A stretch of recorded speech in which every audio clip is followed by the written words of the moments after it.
You are welcome to another edition of the Market Opening Gong, where we give you updates from the Nigerian capital market.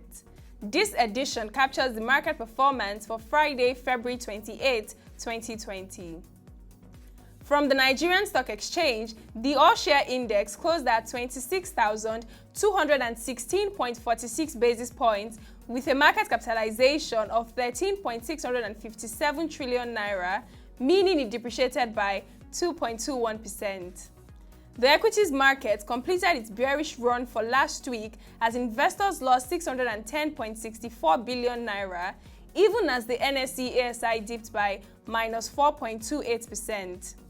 At the close of trading, the market recorded 2 gainers to 41 losers. Vitafoam and Flour Mill were top gainers, while Cadbury Nigeria PLC, EcoBank Transnational Incorporated, and NEM Insurance were among the top losers. Guaranty Trust Bank, United Bank for Africa, and Zenith Bank were the top players in terms of trade volumes and the most active to boost market turnover. For the FMDQ OTC exchange, the debt market size closed at 28.98 trillion naira. The NAFEX rate closed at 365 naira 34 kobo to a dollar, while the I&E FX rate opened at 365 naira 75 kobo and closed at 365 naira 25 kobo to a dollar.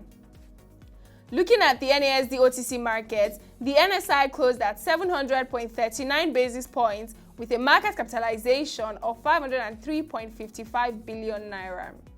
Volume of shares traded was 200,056 and the value traded 2.400 million in 3 deals executed.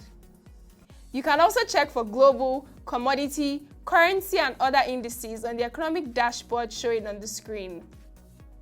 For the key highlights from last week Friday, the Dangote Fertilizer Limited has begun countdown to the inauguration of its $2 billion granulated urea fertilizer complex located in the Dangote Free Zone.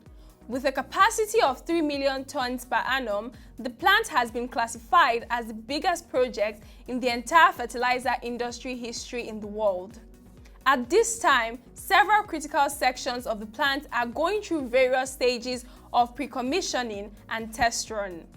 Virtually all the sections of the plant, such as central control room, ammonia and urea bulk storage, cooling tower, power generator plant, granulation plant have all been completed and are going through pre-testing. Also, the National Economic Council rose from its monthly meeting with a resolution ordering a forensic audit of electricity distribution companies since the privatization of the power sector in 2013. The move is coming barely a week after the federal government had threatened the discos to improve on their performance or lose their licenses. For the key market and economic developments to watch in the new week, Africa is bracing up for the gradual adjustment of growth expectations in China, which will hit sentiment and narrow anticipated interest rate differentials with advanced economies challenging the path of African currencies, equities, and assets. According to a report from Eric Olander of Africa Report, already after much hope for a global recovery in 2020, in the wake of the US-China phase, one trade deal, things have changed dramatically and sentiment towards emerging markets has soared. Financial markets are now adjusting and repricing assets.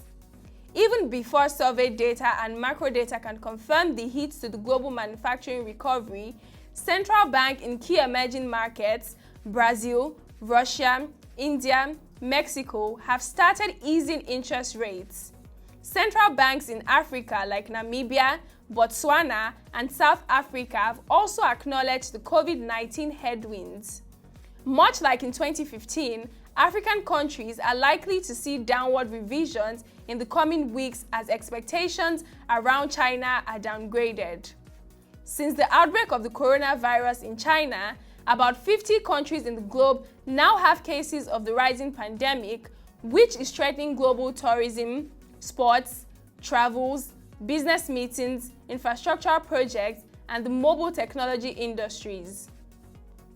For today's market and economic events, the Board of Directors of Fidelity Bank PLC We'll hold an emergency board meeting at 9:30 a.m. on Monday to consider and approve the company's audited financial statements for the financial year ended December 31st, 2019. And that's a wrap for this edition of the Market Opening Gong. Visit www.proshareng.com to get more updates from our news stories and videos. Connect with us on our social media platforms displaying on the screen for further updates on our market reports. The ProShare mobile app is also available on Apple Store and Play Store on your mobile device, which allows you to customize your preferred news and videos. Till we come your way again, thank you for watching and do have a wonderful day.